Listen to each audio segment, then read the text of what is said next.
디모데전서 6장 17절에서 19절까지 칠판에 제가 써놨습니다. 그래서 우리가 주보도 없어서요, 그냥 예배를 드려서 제가 써놨으니까 보시고 같이, 자, 말씀 짧으니까요. 제 성경으로는 342페이지입니다. 신약성경 342페이지 디모데전서 6장 17절에서 19절까지 함께 합독해서 같이 읽겠습니다.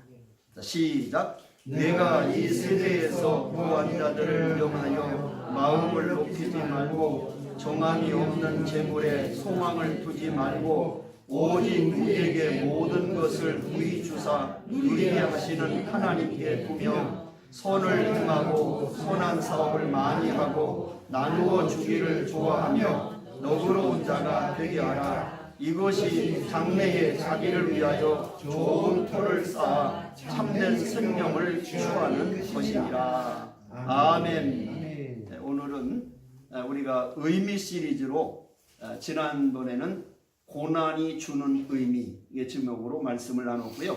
오늘은 성경적 부자의 의미. 과연 성경에서는 부자라고 하는 그 의미가 무엇일까 하는 것을 말씀을 나누려고 합니다. 어느 주일학교 교사가 성경에 나오는 부자와 나사로의 이야기를 해 주었다고 해요. 한 부자가 있어서 자색 옷과 고운 베옷을 입고 날마다 호화롭게 즐겼어요. 그런데 그 집 대문 앞에는 나사로라고 하는 거지 하나가 버려져 있었대요. 거지는 헌데투성이로 부자의 상에서 떨어지는 부스러기를 먹고 배를 채우고 살았대요. 지나가는 개들까지도 거지의 헌데를 핥아 주었답니다. 그러다가 거지는 죽어서 천사들에게 받들려 아브람 품으로 들어갔고 부자도 죽어서 지옥에 떨어졌대요. 부자는 지옥에서 고통을 받았고 나사로는 위로를 받았대요. 이렇게 아이들한테 이야기를 해주고 선생님이 질문했대요. 어린이 여러분, 여러분은 부자가 되고 싶어요? 아니면 나사로가 되고 싶어요? 그렇게 물으니까 한 어린이가 손을 번쩍 들더니 이렇게 대답했대요. 선생님, 죽기 전에는요 부자가 되고 싶어요. 죽은 후에는요 거지 나사로가 되고 싶어요. 이렇게 대답했대요. 오늘 살아가는 많은 그리스도인들이 이 어린아이의 대답처럼 이 세상에서는 부자처럼 호화롭게 살기를 원하고 죽어서는 천국에 가려고 하는 생각을 갖고 있지는 않는가를 우리가 이 이야기 속에서 생각해 볼 수가 있습니다.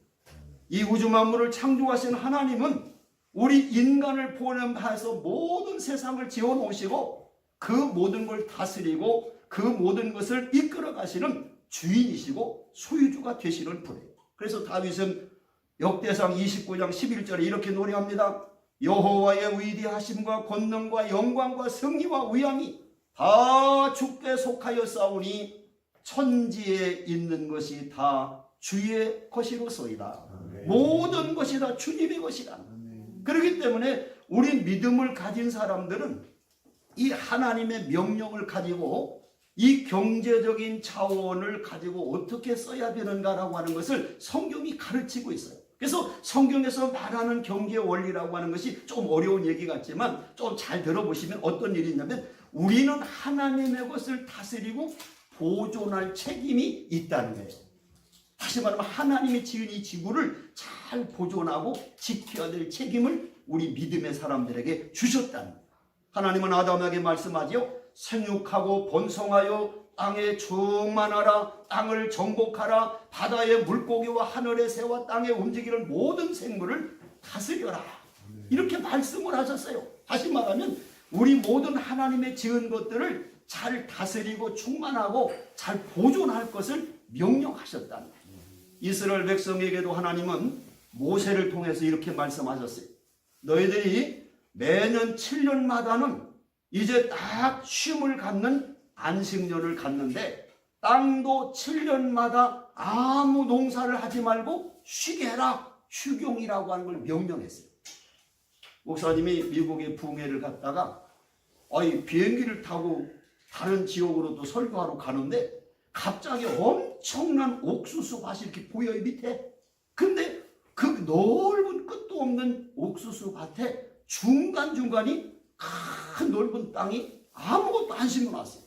그래서 비행기에서 내려서 그곳 목사님에게 물어봤어요. 제가 비행기 타고 오다 보니까 큰 옥수수 밭들이 끝도 없이 많은데 왜 중간중간에 아무것도 안 심었습니까? 그러니까 그 비어있는 땅은 6년 동안 농사를 졌기 때문에 7년째는 농사를 못 짓도록 미국의 주법에 기록이 돼요.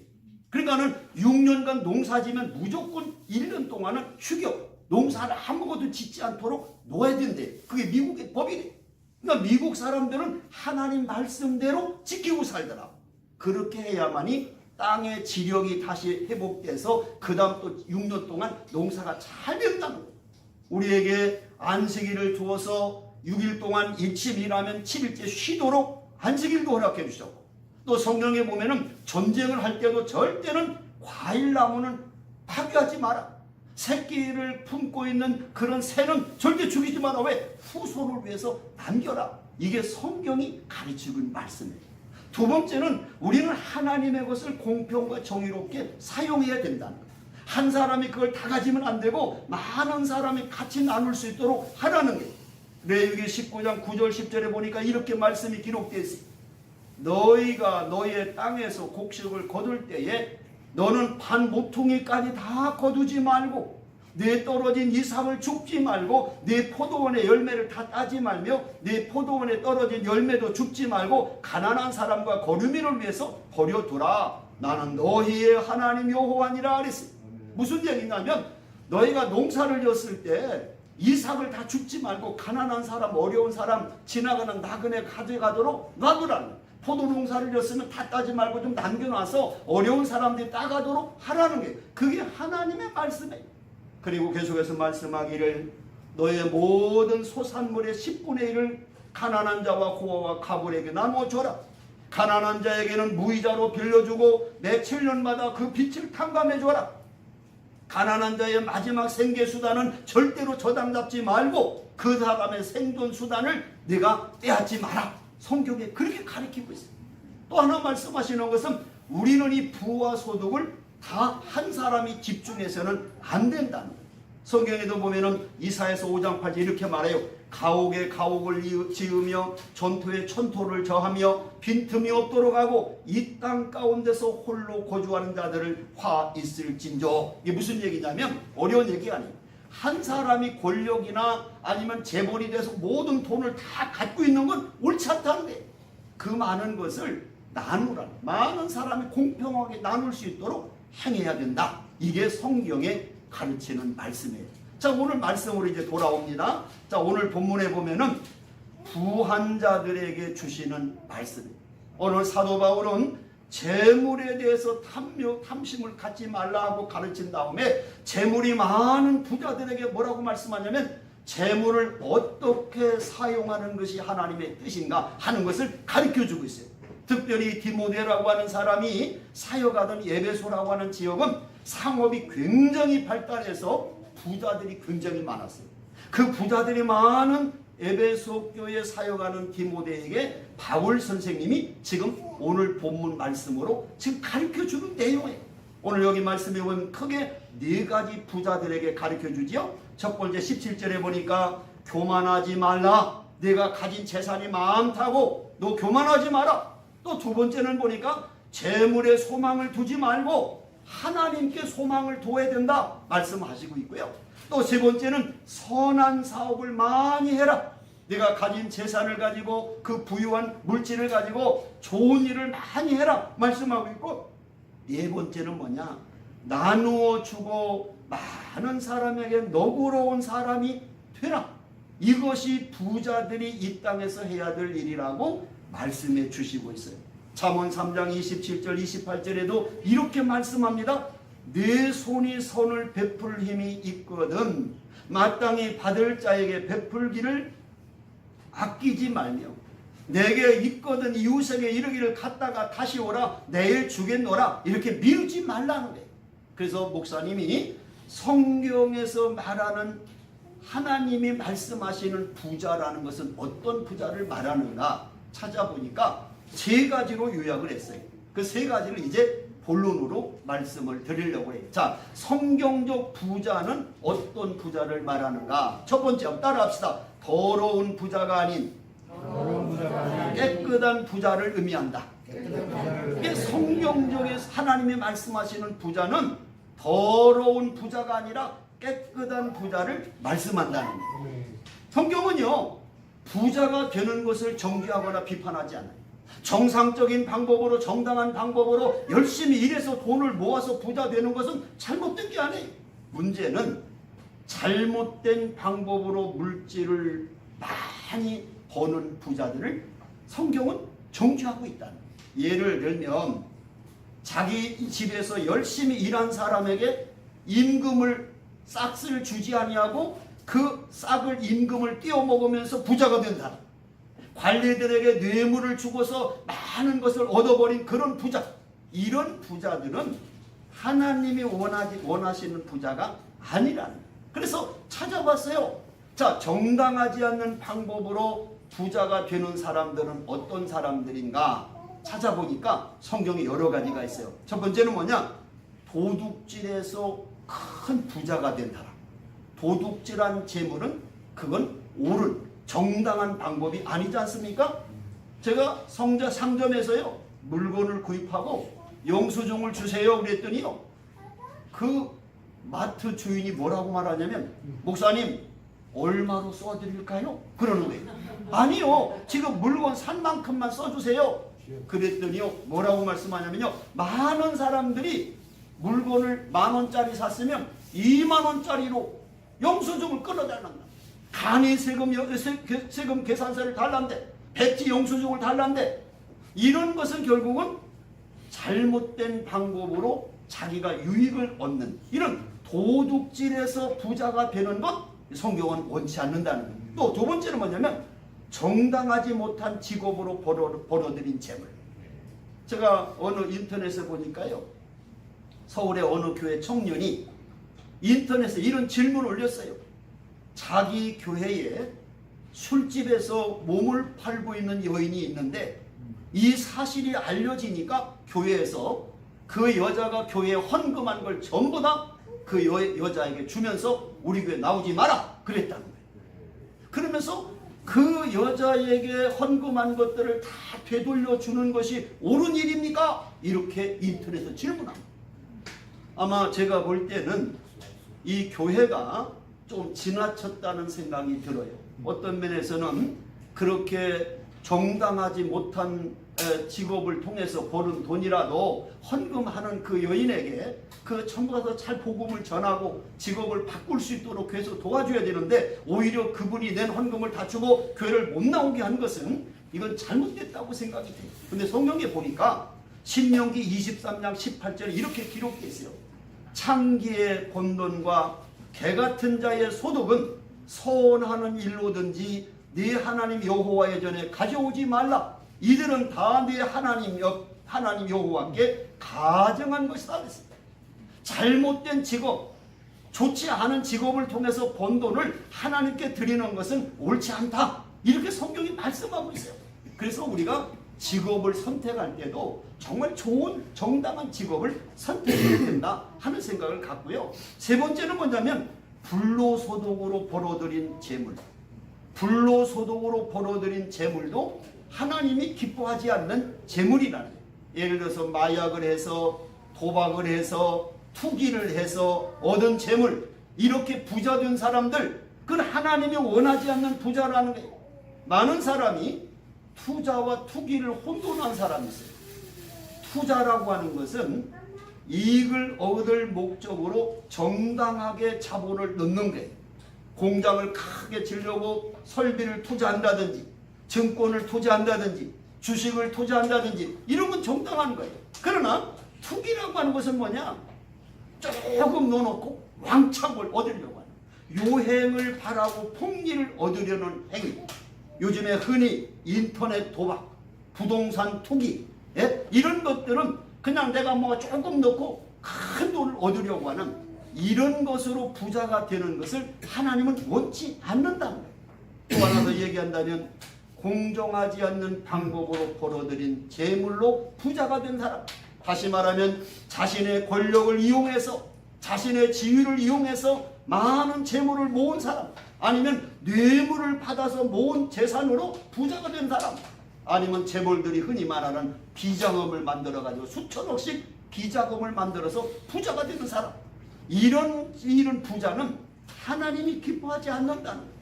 그런 잘못된 그런 부자가 아니라 정당한 방법으로 벌어서 부자가 되는 사람, 오늘 말한 도둑질한 재물, 정당하지 않는 직업으로 얻은 재물, 아니면 마약이나 도박이나 투기로 얻은 불로소득의 재물, 권력과 지위를 이용해서 얻은 뇌물이나 비자금과 같은 이런 공정하지 않는 방법으로 얻어서 부자가 되는 것은 하나님이 말씀하시는 것이 아니라, 그렇기 때문에 우리가 부자가 될지는 될지인데 깨끗한 부자가 돼야지, 더러운 부자가 되는 것은 하나님이 말씀하시는 부자가 아니라는 거예요.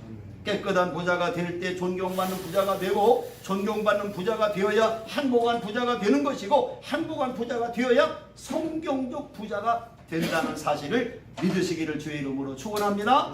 두 번째는 성경적 부자의 의미가 뭐냐? 따라합시다. 땅의 부자가 아닌 하늘의 부자를 의미한다.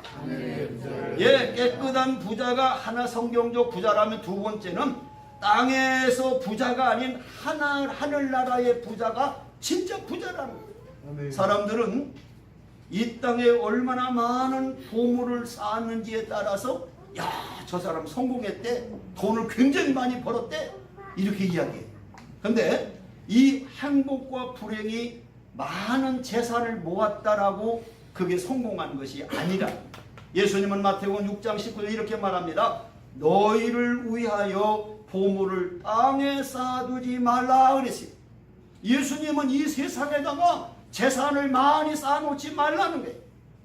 성경에 누가복음 12장에 보면 한 사람이 재산 상속 문제를 가지고 예수님께 나와서, 예수님, 아버지의 유산을 형과 잘 나눌 수 있도록 해결해 주십시오.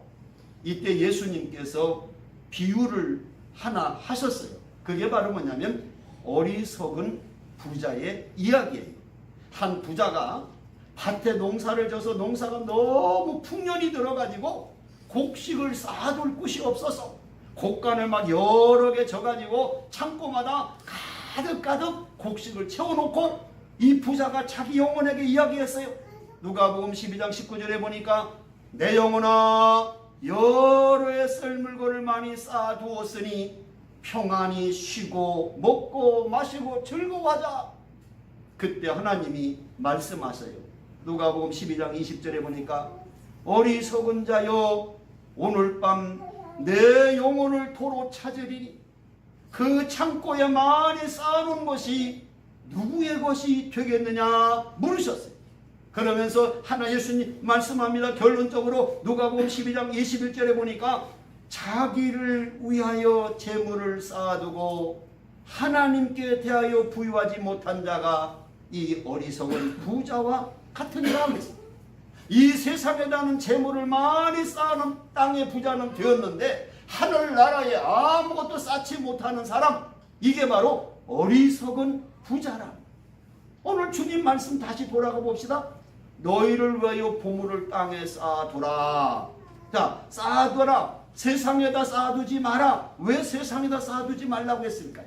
왜 예수님이 많은 재물을 세상에다만 쌓지 말라고 말씀하셨을까요? 이유가 있어요. 첫째는 뭐냐면 재물은 믿을 만한 것이 아니라는 거예요. 성경 말씀 마태복음 6장 19절 20절에 보니까 예수님이 이렇게 말해요. 땅에는 좀과 동록이 헤하며 도둑이 구멍을 뚫고 도둑질하느니라. 오직 너희를 위하여 보물을 하늘에 쌓아두라. 거기는 좀이나 동록이 헤하지 못하며 도둑이 구멍을 뚫지 못하고 도둑질을 못하느니라. 여기서 말하는 주님 말씀 잘 보세요. 자, 땅에다가 쌓아놓는 건 좀이 해야 한다는 것은 뭐냐면 자연적인 상실을 가르치는 거예요. 또 여기서 동록이 생긴다는 것은 시간과 함께 변질되어 버린다는 뜻이에요. 도둑이 와서 가져간다는 것은 상황과 함께 보물이, 재물이 다 없어진다. 다시 말하면 사업이 실패되거나 아니면 주가가 폭락하거나 재산이 갑자기 잃어버리거나 이래서 너의 가지고 있는 걸 다 잃어버릴 수 있기 때문에 이 세상에다가 물질을 쌓지 마라 말씀했고요. 두 번째는요, 재물은요, 내가 분별할 수 있는 능력을 잃어버리게 한다. 분별력을 상실하게 한다는 거예요. 마태복음 6장 22절 23절에 보면 예수님이 이렇게 말합니다. 눈은 몸의 등불이니 그러므로 내 눈이 성하면 온몸이 밝을 것이요 눈이 나쁘면 온몸이 어두울 것이니 그러므로 내게 있는 빛이 어두우면 그 어둠이 얼마나 더하겠느냐. 여기서 눈을 나쁘게 한다는 말은 분별력을 없게 만든다, 그런 뜻이에요. 그러니까 좋은 것과 나쁜 것, 옳은 것과 잘못된 것, 가치 있는 것과 가치가 없는 것, 이런 걸 분별할 수 있는 능력이 없어지기 때문에 이 물질을 세상에 쌓는 것은 그걸 잘 못 보게 하기 때문에 그렇다는 거예요.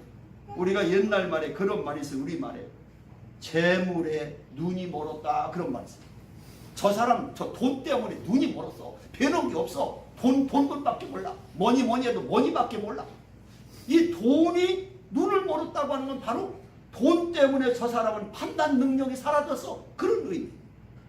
또 세 번째는 뭐냐면 재물이라고 하는 것은 믿음을 빼앗고 우상을 만들게 된다는 거예요. 원래 이 돈이라고 재물이라고 하는 말의 그 헬라어 성경은 무슨 뜻이냐면 재물 신이라는 뜻이에요. 맘몬이라는 뜻인데 그 맘몬이라는 뜻이 뭐냐면 물질신, 돈의 신이라는 거예요. 그 성경에 예수님이 말씀하잖아요. 마태복음 6장 24절 계속해서 한 사람이 두 주인을 섬기지 못할 것이니 혹 이를 미워하고 저를 사랑하거나 혹 이를 중히 여기고 저를 경히 여김이라. 너희가 하나님과 재물을 겸하여 섬기지 못하느니라. 하나님을 섬기든 돈을 섬기든 하나님을 섬겨야지. 돈을 사랑하는 사람은 하나님 사랑하지 않고 하나님 사랑하면 돈을 사랑하지 않는다는 거예요. 결국 하나님 신과 물질의 신 두 신 중에 하나를 선택해야 된다는 거예요. 근데 많은 사람들이 돈에 눈이 어둡고 돈에 빠진 사람은 하나님을 안 섬기고 돈을 섬긴다는 거예요. 뭐니 해도 돈이 최고라. 돈이 신이 해버렸어, 신이. 오늘날 모든 사람들이 돈만 가지면 다 된다고 하는 사람들이 너무 많아. 돈만 있으면 돼. 돈 가지면 다 할 수 있어. 그 돈이 신이 되어버렸어. 오늘 여러분, 우리가 성경에서 말씀하는 이 교훈을 잘 깨달으셔야 돼요. 그래서 우리가 돈을 섬기는, 돈에 섬기는, 우상을 섬기는 사람이 아니라 하나님을 섬기는 사람이 돼야 돼요. 오늘 디모데전서 6장 10절에 보면 이런 말씀을 합니다.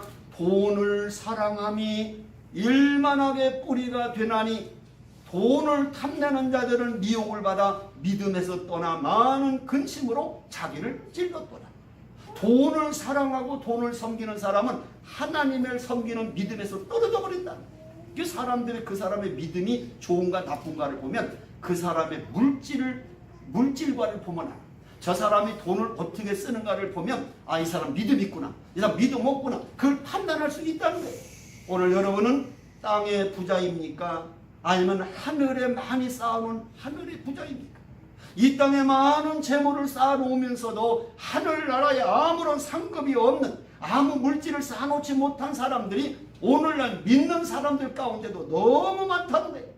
세상에 수천억을 가지고 있지만 하나님 나라에 전혀 쌓지 못한, 돈이라는 것은 믿을 것이 못 됩니다. 돈이라는 것은 분별력을 상실하게 합니다. 돈이라고 하는 것은 우상이 될 수 있다라고 주님이 말씀하시다.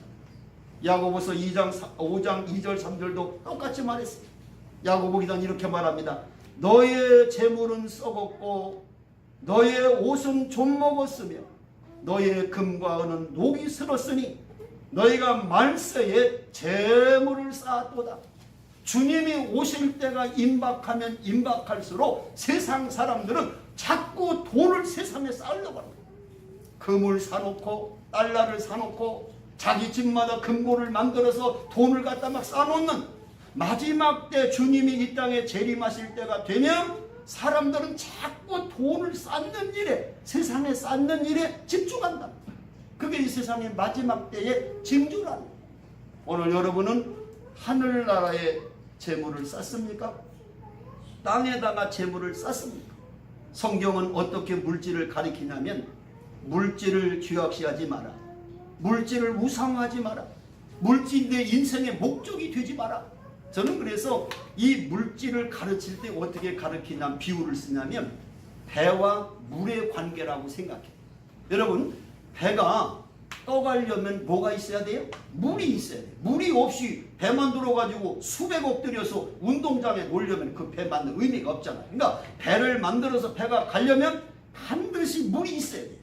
그래서 그 물이 있어서 꼭 필요한데 배가 생각할 때 나는 물이 없으면 안 돼. 그래가지고 만약에 배가 바다 물속으로 침몰해버리면 배의 가치와 목적은 끝나버립니다. 배는 물속에 침몰하는 게 목적이 아니라 그 필요한 물에 딱 떠서 사람도 실어 나르고 물건도 실어 나르는 그 필요한 물에 떠서 사람과 물건을 실어 나르는 게 목적입니다. 배가 침몰해서 물속에 들어가는 게 목적이 아닌 거예요. 우리가 살아가는 인생이 다 사람에게 돈이 필요해. 그런데 돈이 필요하다고 해서 돈이 인생의 목적이 되서는 안 돼. 돈은 하나님의 나라와 하나님의 영광과 선한 일을 위해서 그저 물과 같이 필요한 것이지 내가 물속에 침몰하는 것이 목적이 아니듯 돈이 인생의 목적은 아니라는 거예요. 돈을 다스리고 지배하고 영혼 구령을 위해서 하나님의 나라를 위해서 하나님이 기뻐하는 일을 위해서 그 돈을 사용할 수 있는 사람, 이게 지혜로운 사람이라는 거예요. 자, 마지막으로 세 번째로 뭐냐, 이 성경적 부자가 어떤 부자냐 따라합시다. 소유의 부자가 아닌 존재의 부자를 의미한다. 이게 무슨 얘기, 조금 어려운 얘기 같지만 많은 것을 가진 소유한 사람의 부자가 하나님이 원하는 부자가 아니라 내가 어떤 사람이 되었는가라고 하는 존재의 부자가 진짜 하나님이 말하시는 부자라는 거예요. 여러분, 유명한 미국의 심리학자인 에릭 프롬이라고 하는 사람이 쓴 책 가운데 소유냐 존재냐라고 하는 유명한 책이 있어요. 우리 학생들 좀 어려울지 모르지만 이제 커서 한번 읽어보세요. 아주 좋은 책이에요. 거기 보면 이 에릭 프롬이라는 사람이 인간을 두 가지로 분류했어요. 하나는 뭐냐, 소유형 인간이 있고 존재형 인간이 있다는 거예요. 소유형 인간은 내 삶의 의미와 목적을 얼마나 많이 물질을 소유하느냐 여기에 두는 사람이고, 존재형 인간은 뭐냐, 내 삶의 의미와 목적을 내가 어떤 사람이 되는가라고 하는 것에 초점을 맞추고 사는 사람이라고. 여러분, 성경에 보면은요, 우리가 얼마나 많은 돈을 가져서 그 사람이 행복한 사람인가 이렇게 얘기하지 않아요. 그렇잖아요. 근데 성경에 보면은 내가 많은 것을 가졌어도 늘 가난하다고 생각하는 사람이 있고, 어떤 사람은 없으면서도 부자라고 생각하는 사람이 있어요. 예를 들어 보면 우리 흔히 생각할 때 성경에 보니까 심령이 가난한 자는 복이 있다고 하니까 가난한 사람은 그건 하나님이 원하시는 거고 부자 되는 건 하나님 원치 않는가? 이게 잘못된 생각.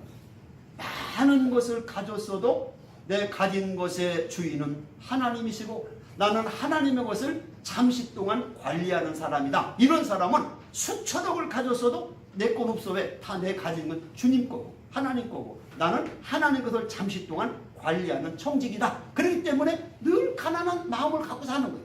예를 들어 볼게요. 욥이라는 사람은요, 성경에 엄청난 부자였어요.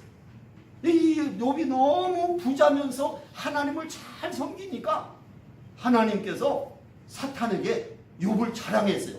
욥기서 1장 8절에 보니까 하나님이 사탄을 이렇게 자랑하세요. 내가 내 종 욥을 주의하여 보았느냐? 그와 같이 순전하고 정직하여 하나님을 경외하며 악에서 떠난 이는 이 세상에 없느니라. 이렇게 하나님이 욥을 사탄에게 자랑했어요. 그러니까요, 사탄이 뭐라고 한 줄 아세요?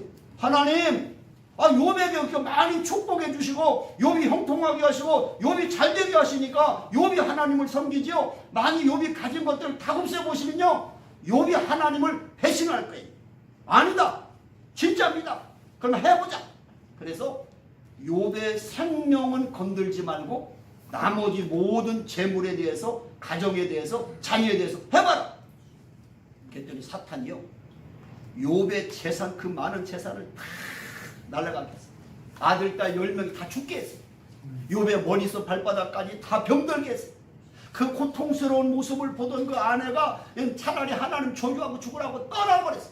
그러니까 재산 잃고 자녀 잃고 몸의 건강 잃고 아내도 잃어버린 절망적인 상황이 됐을 때 욥이 어떻게 했어요? 하나님을 원망하고 불평했어요? 그러지 않았어요. 욥기서 1장 21절에 보면 내게 이 많은 걸 주신 이도 여호와시요 내게 주신 것을 가져가신 자도 여호와시오니 여호와의 이름이 찬송을 받으실지어다. 영광을 돌린 거예요. 이 하나님이 봐라, 저 욥을 봐라. 자기가 가진 많은 재산 잃어버리고 자녀가 다 죽고 건강도 잃어버리고 아내도 떠났지만 저 욥이 얼마나 하나님을 경외하고 살아가냐. 저게 진짜 부자다. 저런 부자. 정말 있든지 없든지 내게 많은 걸 주신 것을 내 것이라고 여기지 아니하고 하나님의 것임을 인정하고 살아가는 저런 믿음의 사람, 저런 사람을 너희들이 배워야 된다. 오늘 여러분, 우리가 이 세상에 수천억을 가졌어도요, 내가 하나님의 것이라고 인정하고 하나님의 것을 따라서 하나님 영광을 살아가는 사람, 이런 존재의 부자가 돼야지. 많이 긁어 모은 그런 소유, 많은 걸 소유한 것으로 부자 된 사람은 그건 세상적인 부자라는 거예요. 성경에도 보면 마태복음 19장에 예수님이 한 부자 청년이 찾아와서 영생에 대해서 물어요. 그러니까 예수님이 말씀합니다. 마태복음 19장 21절에 보면 내가 온전하고자 할진대 가서 내 소유를 팔아 가난한 자들에게 주고 그리하면 하늘에서 네 보화가 있으리라. 그리고 와서 나를 따르라. 영생을 얻으려면 내가 많은 소유한 것의 가치를 팔아서 내가 하나님에게 어떤 사람이 되는가라고 하는 존재의 가치를 가지라고 하는 말씀을 주시는 거예요. 또 여러분, 우리가 유명한 예수님의 말씀이 산상순이라고 해요. 마태복음 5장, 6장, 7장에 나오는 그 마태복음 5장에 8가지 복을 말씀하셔요. 예수님 뭐라고 말씀하냐? 심령이 가난한 자는 복이 있나니, 애통하는 자는 복이 있나니, 온유한 자는 복이 있나니, 의에 줄이고 목마른 자는 복이 있나니, 긍휼히 여기는 자는 복이 있나니, 마음이 청결한 자는 복이 있나니, 화평케 하는 자는 복이 있나니, 의를 위해 박해를 받는 자는 복이 있나니. 여러분, 예수님이 언제 복 있는 사람 할 때 너 재산이 100억 있으면 부자, 복 있는 사람이다, 너 권력을 많이 가진 사람은 복 있는 사람이다, 이런 말 하지 않았어요. 마음이 가난한 자, 죄를 짓고 애통할 줄 아는 자, 마음이 온유한 자, 의에 줄이고 목마른 자, 이런 사람이 되는 것이 축복이라는 거예요. 그런 사람이 되는 것이 진짜 부자라는 거예요. 오늘 여러분, 성경에서 말하는 부자와 아니면 이 세상에서 말하는 부자는 전혀 다르다는 거예요. 아브라함은 엄청난 부자였지만 하나님께 목적을 두고 살았던 존재형 부자였습니다. 아리마대 요셉은 부자였지만 예수님을 자기 무덤에 모신 의로운 부자였습니다. 바나바는 부자였지만 밭을 팔아서 가난한 사람들에게 나눌 줄 아는 진정한 부자였습니다.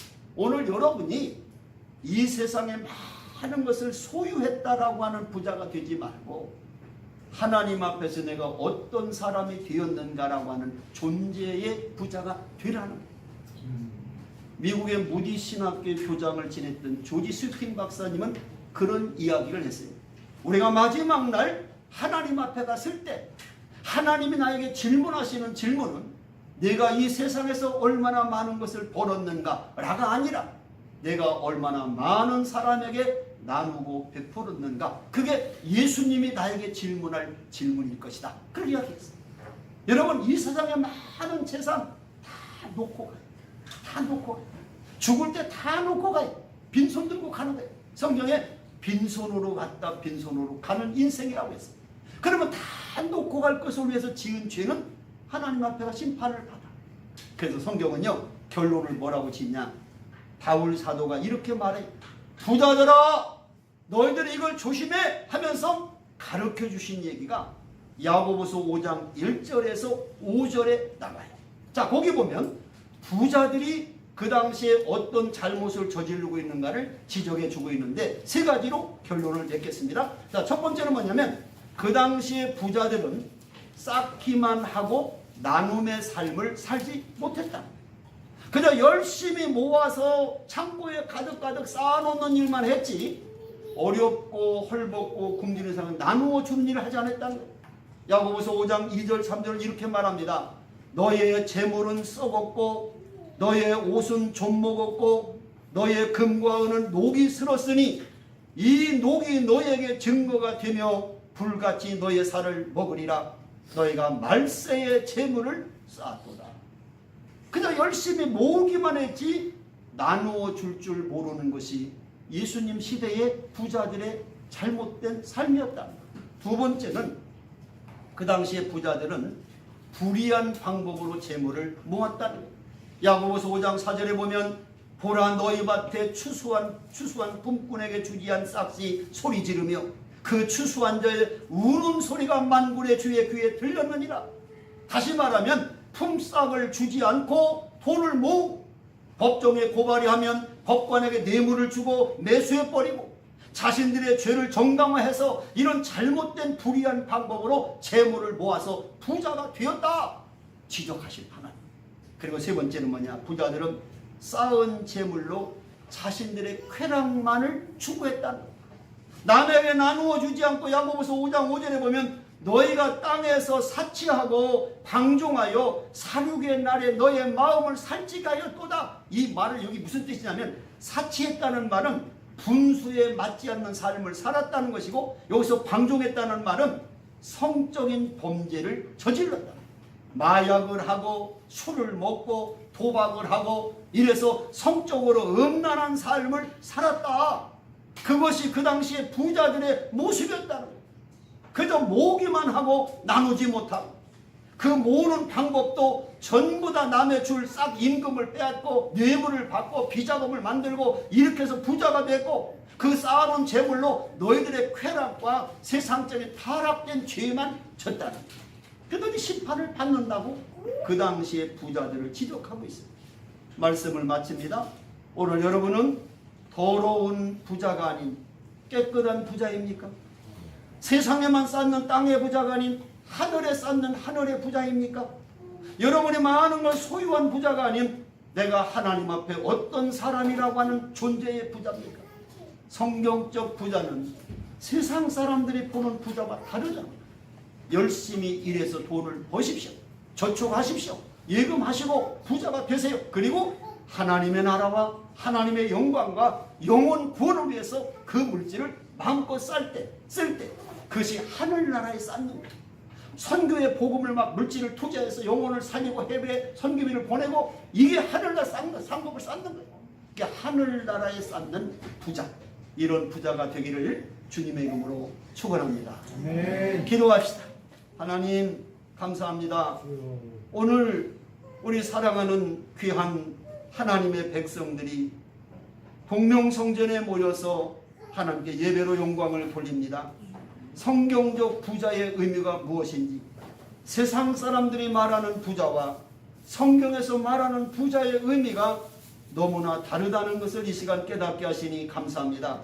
더러운 부자가 아닌 깨끗한 부자, 땅의 부자가 아닌 하늘의 부자, 소유의 부자가 아닌 존재의 부자가 성경적 부자임을 깨닫게 하셨사오니 우리가 이 땅에 살면서 정말 하나님이 기뻐하시는 부자가 되어서 하나님의 나라와 영원 구령과 하나님의 기뻐하시는 일을 위해서 기꺼이 하늘나라 창고에 쌓는 믿음의 부자들이 되게 하여 주옵소서.